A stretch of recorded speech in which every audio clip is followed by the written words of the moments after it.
لبسوها بالذهب واحلى الجواهر، دبلة الملكة يا زينها بيديها، زغردوا يا اهل الفرح يا كل حاضر، وافرحوا بوجدان وسموا عليها، وافرحوا بوجدان وسموا عليها.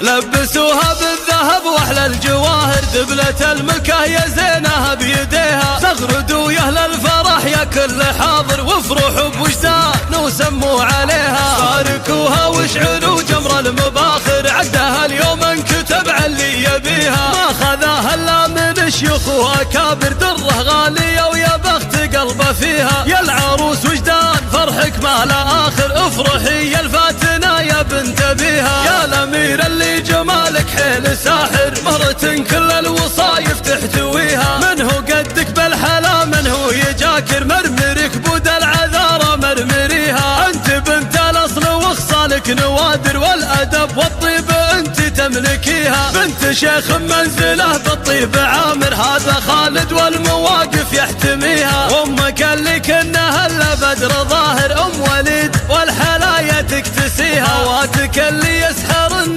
النواظر، الحلا والزين كل يحتويها. وافخري باخوانك رجال المفاخر، كل يطول المعالي ويعتنيها. والختام عسى العمر فرحه وبشاير، والعروس الله يسعدها ويحميها. لبسوها بالذهب واحلى الجواهر، دبلة الملكة يا زينها بيديها، زغردوا يا اهل الفرح يا كل حاضر، وافرحوا بوجدان وسموا عليها. باركوها واشعلوا جمر المباخر، عدها اليوم انكتب على اللي يبيها، ما خذاها الا من شيوخ واكابر، دره غاليه ويا بخت قلبه فيها. يا العروس وجدان فرحك ما لا اخر، افرحي يا الفاتنه يا بنت ابيها. يا الامير اللي جمالك حيل ساحر، مهرة كل الوصايف تحتويها، من هو قدك بالحلا من هو يجاكر، مرمرك بود العذارى مرمريها. انت بنت الاصل وخصالك نوادر، والادب والطيب انت تملكيها، بنت شيخ منزله بالطيب عامر، هذا خالد والمواقف يحتميها. وامك اللي كنا هلا بدر ظاهر، ام وليد والحلايا تكتسيها، واتك اللي يسحرن النواظر، الحلا والزين كل يحتويها. وافخري باخوانك رجال المفاخر، كل يطول المعالي ويعتنيها. والختام عسى العمر فرحه وبشاير، والعروس الله يسعدها ويحميها.